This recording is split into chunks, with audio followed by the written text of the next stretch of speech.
ರಕ್ತದೋಕುಳಿ ಯಾವ ಥರ ಇರುತ್ತೆ ಅಂತ, ಯಾಕಂದರೆ ಫುಲ್ ಆ್ಯಕ್ಷನ್ ಅಂತ ಹೇಳಿದ್ರಿ, ಹಾಲಿವುಡ್ ಲೆವೆಲ್ಗೆ ಇರುತ್ತೆ ಅಂತ. ಸೊ ಅದಕ್ಕೆ ಇನ್ನೆಷ್ಟು ಜನ ಸಾಯಿಸ್ತೀರಾ ಈ ಸಿನಿಮಾದಲ್ಲಿ? ಸಾಯಿಸೋದು ರಕ್ತ ಇರೋದೇ ಮನುಷ್ಯನ ಒಳಗಡೆ ತಾನೆ. ಸೊ ರಕ್ತ ತುಂಬ ಇಂಪಾರ್ಟೆಂಟು, ಬಟ್ ಆ ರಕ್ತದಲ್ಲೇ ಒಂದು ಸಮಾಧಾನ ಇದೆ ಆ್ಯಕ್ಚುಲಿ. ಈ ಸಿನಿಮಾದಲ್ಲಿ ಅದು ಕಾಣುತ್ತೆ. ಒಪ್ಪಿ ಸರ್, UI ಅಲ್ಲಿ ನಾಮ ಇಟ್ಟು ನಮ್ಗೆ ಇವರೆಲ್ಲ ಸೇರಿ ಕೊಂಬಂದ್ಬಿಟ್ಟಿದೆ. ಇಂಥ ಪ್ರೊಡ್ಯೂಸರು, ಇಂಥ ಹೀರೋಗಳು, ಅಂಥ ಡೈರೆಕ್ಟ್ರು, ಇಂಥ ಕ್ಯಾಮ್ರಾಮನ್ ಎಲ್ಲ ಕೊಂಬು ಬಂದ್ಬಿಟ್ಟಿದೆ ನನಗೆ. ಏನು ಅವ್ನಿಗೇನು ಕೊಂಬಿದ್ಯಾ ಅಂತಾರಲ್ಲ, ನನಗಿದೆ ಅಂತ ಹೇಳ್ತೀನಿ. ಒಪ್ಪಿ ಸರ್, ಸಿನಿಮಾದ ಇಲ್ಲಿ ತನಕ ನೀವು ಆಲ್ಫಾಬೆಟ್ ಇಟ್ಕೊಂಡು ಅಥವಾ ಸಿಂಬಲ್ ಇಟ್ಕೊಂಡು ಸಿನಿಮಾ ಮಾಡಿದ್ರಿ. ಈಗ 45 ಅವರು ನಂಬರ್ ಇಟ್ಕೊಂಡು ಸಿನಿಮಾ ಮಾಡ್ತಾ ಇದ್ದಾರೆ. ಸೊ ಈ ಕಂಪ್ಲೀಟ್ ಆಗಿರೋದ್ರಿಂದ ಅದಕ್ಕೊಂದು ಅರ್ಥ ಇದೆಯಾ? 45 ಏನು ಅರ್ಥಕ್ಕೋಸ್ಕರ ಇಟ್ಟಿದ್ದಾರೆ ಟೈಟಲ್ ಅಂತ? ಅದು ಡೈರೆಕ್ಟ್ರನ್ನ ಕೇಳ್ಬೇಕು ನೀವು. ಆ ರೈಟ್ಸ್ ಇರೋದು ಅವರೊಬ್ಬರಿಗೆ, ಅದ್ರ ಬಗ್ಗೆ ಹೇಳೋದಕ್ಕೆ 45 ಇದ್ರೆ ಏನು ಅಂತ. ಸರ್ ಅದನ್ನೇ ನಾವು ಫಸ್ಟ್ ಡೇ ಸಿನಿಮಾ ಜನ ನೋಡೋವ್ರಿಗೆ ಹೇಳಬಾರ್ದು ಅಂತ. ಯಾಕಂದ್ರೆ ಅದೇ ಮೇನ್ ಸಸ್ಪೆನ್ಸ್ ಸರ್. ಅದೇನು ಅನ್ನೋದು ನೀವು ಸಿನಿಮಾ ನೋಡಿದ ತಕ್ಷಣ ಫಸ್ಟ್ ರೀಲಲ್ಲೇ ಗೊತ್ತಾಗುತ್ತೆ.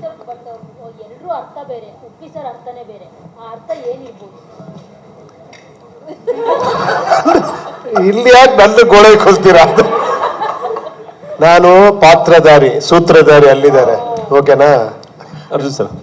ಸರ್, ಈಗ ಮ್ಯೂಸಿಕ್ ಡೈರೆಕ್ಟರ್ ಆಗಿ ನೀವು ಸೂಪರ್ ಹಿಟ್ ಸಾಂಗ್ಗಳನ್ನ ಕೊಟ್ಟಿದ್ದೀರಿ.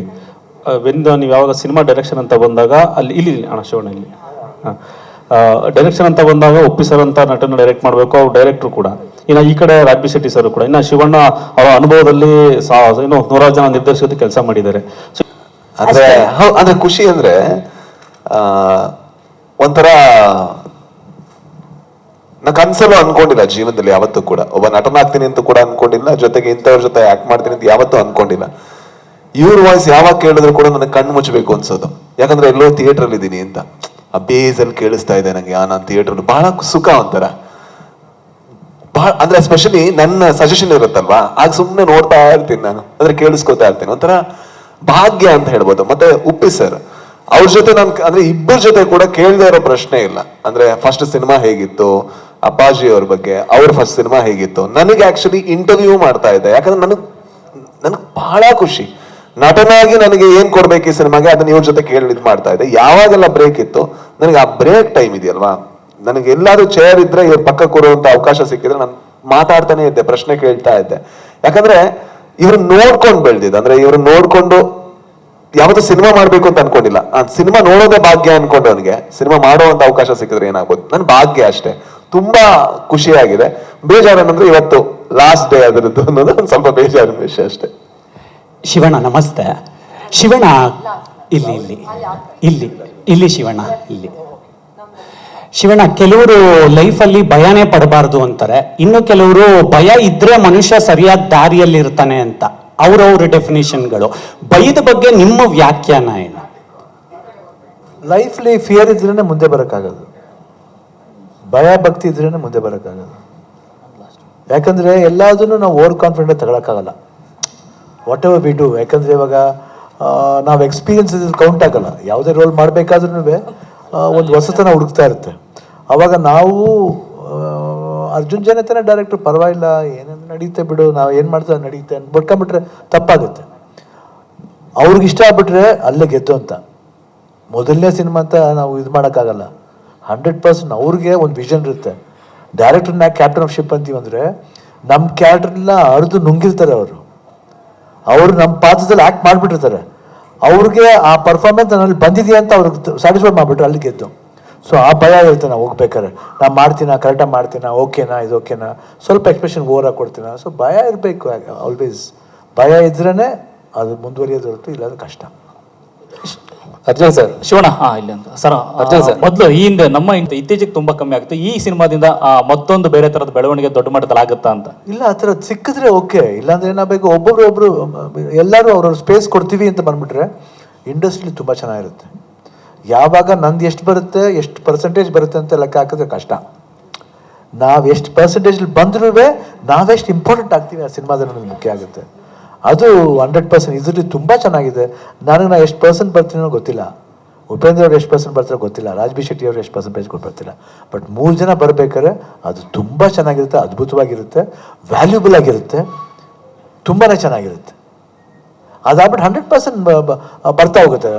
ಏನು ಎಲ್ಲ ಹೀರೋಸು ಜೊತೆಲಿ ಮಾಡೋಂಥ ಇದು ಬರ್ತಾ ಇರುತ್ತೆ. ಇನ್ನೊಂದು ಪ್ಲ್ಯಾನ್ ಮಾಡ್ತಿದ್ದೀವಿ, ಸದ್ಯಕ್ಕೆ ಹೇಳಲ್ಲ, ಅರ್ಜುನ್ ಜನ ಪ್ಲ್ಯಾನ್ ಮಾಡ್ತಾ ಇದ್ದಾರೆ.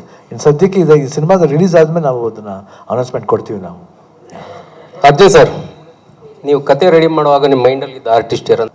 ಸರ್, ಕತೆ ಮಾಡ್ಬೇಕಾದ್ರೆ ಕ್ಯಾರೆಕ್ಟರ್ಗಳಿತ್ತು ಸರ್. ಇದನ್ನ ಬಹಳ ಸ್ನೇಹಿತರ ಹತ್ರ ಮಾತಾಡ್ತಿದ್ದೆ, ಈ ಥರದ್ದು ಕ್ಯಾರೆಕ್ಟರ್ಸ್ ಬರಬೇಕು ಅಂತ.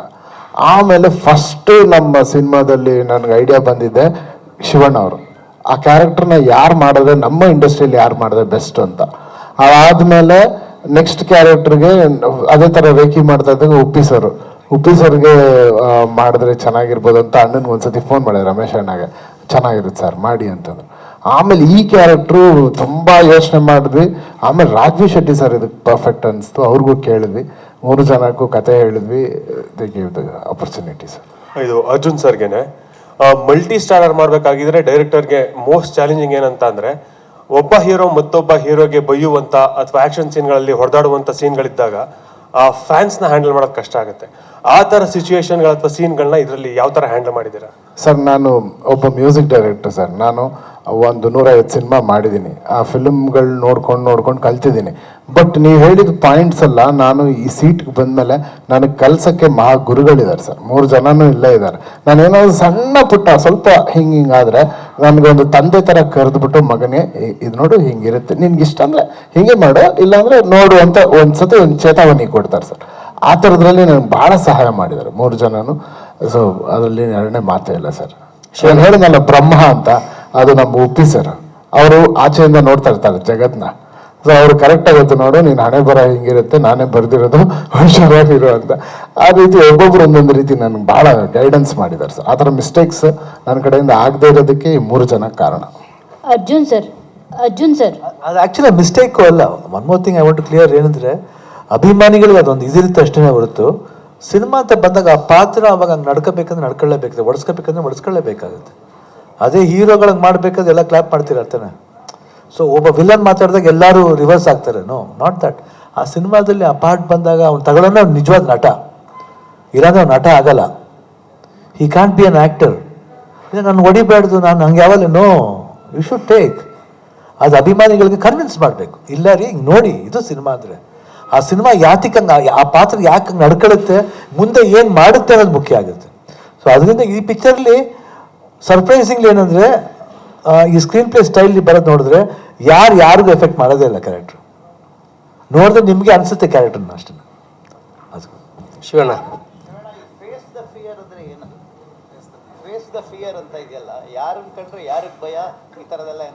ಅಂದ್ರೆ ನಾಟ್ ಜನರಲಿ ವರ್ಲ್ಡ್ಲಿ ತುಂಬಾ ಫಿಯರ್ ಫ್ಯಾಕ್ಟರ್ಸ್ ಇರುತ್ತೆ. ಅದಕ್ಕೆ ನಾನು ಹೇಳಿದ್ದೆ, ಉಪೇಂದ್ರ ಹೇಳ್ತಿದ್ದೆ, face the facts of years ಅಂತ. ನಾನು ಆಕ್ಚುಲಿ ಅನ್ಕೊಂಡಿದ್ದು face the facts of years. Arjun that's better word ಅಂತ ನಾನು ಅನ್ಕೊಂಡೆ. ಫೇಸ್ ದ ಫಿಯರ್, ಯಾಕಂದ್ರೆ ಸ್ವಲ್ಪ ಡೈನಾಮಿಕ್ ಆಗಿರಲಿ ಅಂತ ಫೇಸ್ ದ ಫಿಯರ್ ಅಂತ ಹಾಕಿದ್ದಾರೆ ಅಷ್ಟೇ. ನಮ್ಮ ಯೂಟ್ಯೂಬ್ ಚಾನಲನ್ನು ಸಬ್ಸ್ಕ್ರೈಬ್ ಮಾಡಿ ಹಾಗೂ ಫೇಸ್ಬುಕ್ ಮತ್ತು ಇನ್ಸ್ಟಾಗ್ರಾಮನ್ನು ಫಾಲೋ ಮಾಡಿ.